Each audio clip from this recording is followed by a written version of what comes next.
Assalamualaikum warahmatullahi wabarakatuh. Sebelumnya perkenalkan, nama saya Lulu Hairuni dengan NIM 20383022025. Saya dari Prodi Perbankan Syariah kelas C. Baik, selanjutnya saya akan menjelaskan tentang istisan. Yang pertama tentang pengertian istisan. Istisan menurut bahasa ialah menganggap baik sesuatu.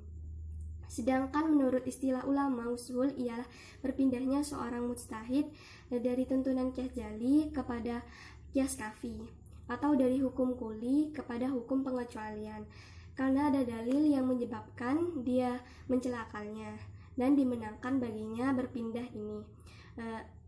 Jadi dapat disimpulkan bahwa istisan yaitu ketika seorang mujtahid lebih cenderung dan lebih memilih hukum yang lain yang disebabkan satu hal yang dalam pandangannya lebih menguatkan hukum kedua dari hukum pertama.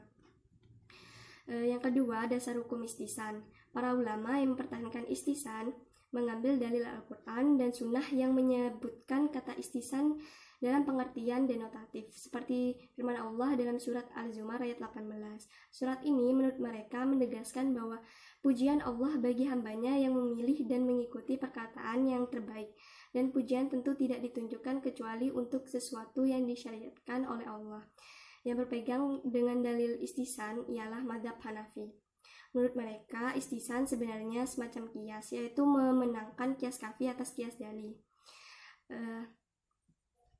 atau mengubah hukum yang telah ditetapkan pada suatu peristiwa atau kejadian yang ditetapkan berdasarkan ketentuan umum kepada ketentuan khusus, karena ada suatu kepentingan yang membolehkannya.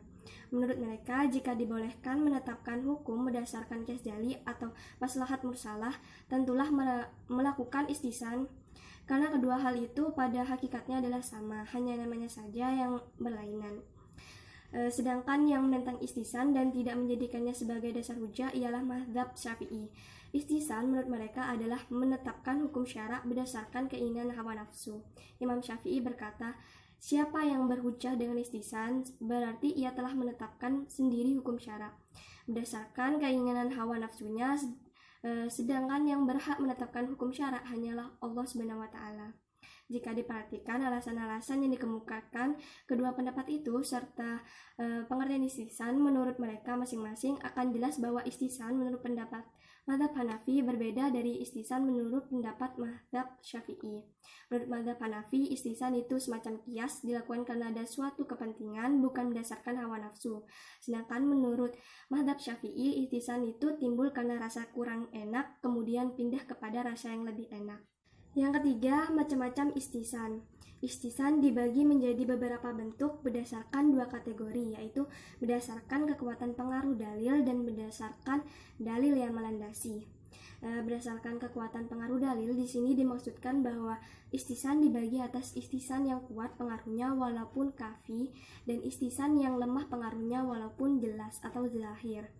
Tarjih antara qiyas dan istisan dalam hal ini didasarkan pada kuat dan lemahnya pengaruh, bukan pada jelas apabila terdapat pertentangan antara istisan dengan qiyas. Selanjutnya, berdasarkan menurut dalil yang melandasi, istisan dibagi menjadi 6, yaitu berdasarkan pada dalil yang melandasinya, yaitu istisan dengan nas, istisan dengan ijma', istisan dengan urf, istisan dengan kedaruratan, istisan dengan qiyas kafi, istisan dengan maslahat. Dan yang keempat, ada poin urgensi istisan dengan masa kini. Istisan akan selalu relevan dengan perkembangan zaman.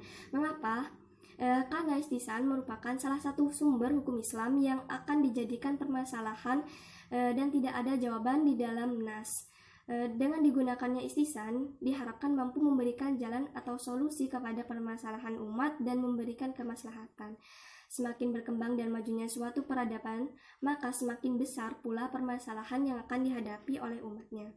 Jika kita sebagai umat yang hidup di zaman modern ini hanya menggunakan sistem hukum lama yang digunakan pada masa Nabi Shallallahu Alaihi Wasallam ataupun masa sahabat dan tabiin, maka tidak pas dan kemungkinan besar tidak akan memberikan solusi yang tepat. Maka di sini istisan dan sumber hukum Islam lainnya akan dibutuhkan guna menjawab permasalahan tersebut.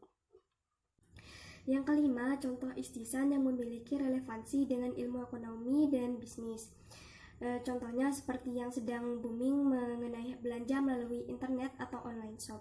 Menurut pembagian istisan, yaitu istisan ijma, akad seseorang yang memesan barang dengan tukangnya tidak sah menurut penetapan kias karena disamakan dengan jual beli yang tidak ada barangnya. Tetapi istisan menetapkan sebagai akad yang sah karena perbuatan ini dilakukan oleh masyarakat banyak. Berarti disepakati kebolehannya dan juga kemungkinan ditetapkan kebolehan transaksi seperti ini karena jarak yang tidak memungkinkan. Sehingga ini memberikan kemudahan orang yang berjualan untuk mengembangkan bisnisnya meskipun tidak membuka lapak di semua tempat. Nah, ini bukti bahwa Islam adalah agama yang tidak memberatkan umatnya. Selanjutnya contohnya yaitu bunga deposito bank. Para ulama tetap bersikukuh untuk mengharamkan bunga deposito di bank meskipun mereka juga mengetahui bahwa dana tersebut digunakan untuk investasi. Penolakan itu muncul karena mereka tetap bersikukuh untuk menggunakan pendekatan konvensional, yaitu mengkiaskan bunga bank kepada riba secara mutlak diharamkan. Meskipun ulama tidak sepakat dalam menghadapi hukum mudharabah, namun secara prinsip mereka dapat menerimanya. Di antara langkah untuk menghadapi masalah ini adalah upaya untuk mengkiaskan bunga deposito bank itu kepada mudharabah karena sama-sama menyerahkan modal dan menerima bagian dari hasil yang diperoleh. Dalam ini pun tampaknya perlu meninggalkan kias jali dan selanjutnya menggunakan kias alternatif yang bernama istisan. Baik, itulah penjelasan dari saya mengenai tentang istisan. Kurang lebihnya mohon maaf. Wassalamualaikum warahmatullahi wabarakatuh.